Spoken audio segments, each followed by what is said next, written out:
All right, let's get right into it. We're going to talk about something you probably look at every single day, but maybe don't really see, and that's your belly.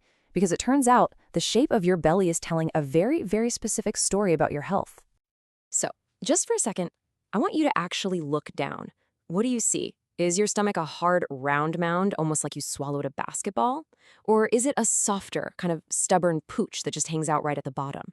Or maybe it's more of a sagging layer that drapes over your belt. These aren't just random shapes. They are major clues.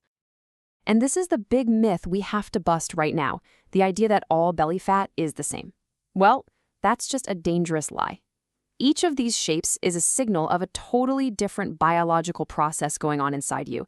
And if you treat them all the same way, you're probably never going to see the results you're looking for. So let's start with the first one. And honestly, it's the most dangerous archetype of them all. Type 1, the hard drum. If this sounds like you really need to pay close attention for the next couple of minutes. This is critical stuff. So what does this actually look and feel like? Just imagine someone who has pretty thin arms and legs, but their stomach, it's high, it's tight, it's round. And if you were to poke it, there's no jiggle. It feels firm, kind of like a fully pressurized tire. But here is the absolute bombshell. This is not fat. I'm going to say that again. It's not fat. So if you're trying to burn this off with crunches or running on a treadmill, you are completely wasting your time and missing the real problem. This is a sign of something much, much deeper. Okay, so what is it? Well, medically, this is a condition that's related to something called ascites. Think of your liver like a sponge or a filter. When it gets all scarred up and congested, blood can't flow through it properly. This creates this massive back pressure. It's so intense that fluid, actual plasma, starts to sweat right through your veins, and then it pools in your abdomen. That hard belly isn't fat. It is literally trapped fluid from a liver that is in crisis. And this isn't just some theory. A clinical study in the Journal of Hepatology found that in these advanced cases, that belly bulge could be up to 60% fluid. Your liver is so damaged it can't make enough of a protein called albumin, which is the stuff that normally holds water inside your blood vessels. Your liver is literally screaming for help.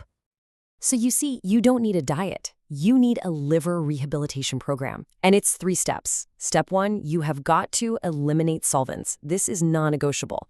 It means alcohol and high fructose corn syrup are gone immediately. Step 2, you need to help your liver flush out all that congestion. There's a specific kind of bile salt called TUDCA that can help thin out that sludge so your body can actually clear it. And third, you have to put out the fire. A full-spectrum vitamin E complex, especially one with something called tocotrienols, acts like a fire extinguisher to help stop that scarring process. Okay, let's move on to type number 2, the hormonal shield. And I know so many people are going to recognize this one. This is that soft, that squishy, and you know it, that incredibly stubborn lower belly pooch. Now, this fat feels totally different from the hard drum.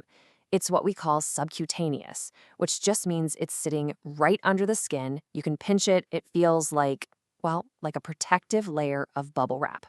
And while it's not as immediately dangerous as the deep stuff, it is a massive red flag for hormonal imbalance. And the main villain in this story is something called estrogen dominance, and it's fueled by these things called xenoestrogens. These are basically synthetic chemicals, mostly from plastics, that look so much like your own estrogen that they can fit into your body's estrogen receptors, just like a key and a lock.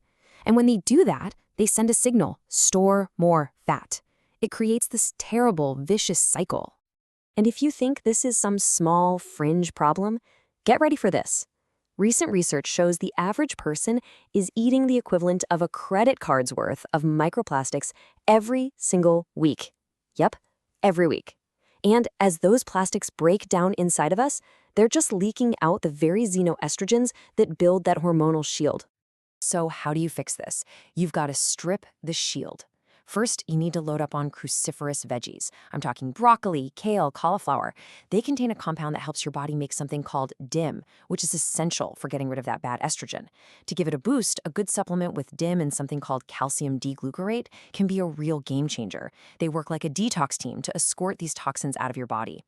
And third, and this is so important, stop microwaving your food in plastic containers. Just stop. And that brings us to our last archetype. Type 3, the stress apron. This is that sagging kind of belly, and it's made of the really dangerous, deep visceral fat, the kind that literally wraps itself around your vital organs. And this type, well, it's built by two architects working together, cortisol and insulin. Okay, you really have to understand this cycle because it's a huge aha moment. When you're stressed out all the time, your cortisol levels are sky high. Cortisol's main job is to get you quick energy for a fight or flight situation. So it breaks down your muscle tissue and turns it into sugar. But here's the problem. You're not running from a tiger, you're sitting at a desk stressed about emails. So that sugar has nowhere to go. In response, your pancreas floods your system with insulin to deal with all that sugar. And what does insulin do?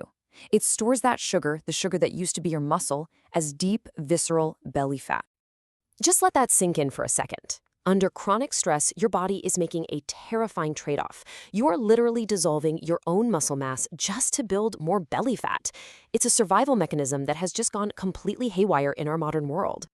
And what's a huge driver of high cortisol? Bad sleep. There was a study at the University of Chicago. They took a group of healthy young guys and just restricted their sleep to 4 hours a night. In 1 week, just 7 days, their body's ability to process sugar drops by 40%. They basically became pre-diabetic in a week.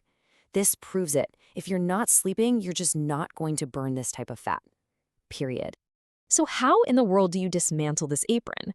Well, the answer might surprise you.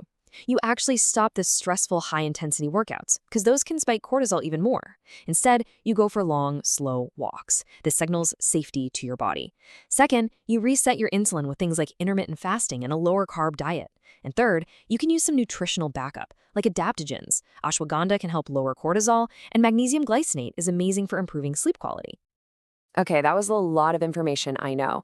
We've got the 3 types down, so now let's put it all together. We need an integrated action plan so you know exactly what to do next. This right here, this is your cheat sheet. This is the perfect moment for a screenshot. If you've got the hard drum, it's a liver crisis. Your #1 priority is cutting out alcohol and fructose. If you've got the hormonal shield, it's all about estrogen, so you got to eliminate plastics and start eating your broccoli. And for the stress apron, it's cortisol and insulin. The answer is to sleep more, walk slowly, and fast longer. Now, I know what a lot of you are probably thinking. Wait a minute. I think I'm a hybrid. I've got a stress apron and a hormonal shield. And yeah, that is super common. If that's you, the absolute best place to start is with the diet. Go low carb and try fasting to get that insulin under control. And at the very same time, start cleaning up your environment to get rid of the plastics. And finally, no matter what type you are, you have to remember this one thing. It took years for your body to get here, and it's not going to magically disappear overnight. Patience isn't about just sitting around and doing nothing. It's active waiting. It's about showing up every single day and consistently applying the right strategy for your specific body type. So take a look in the mirror. Which one are you?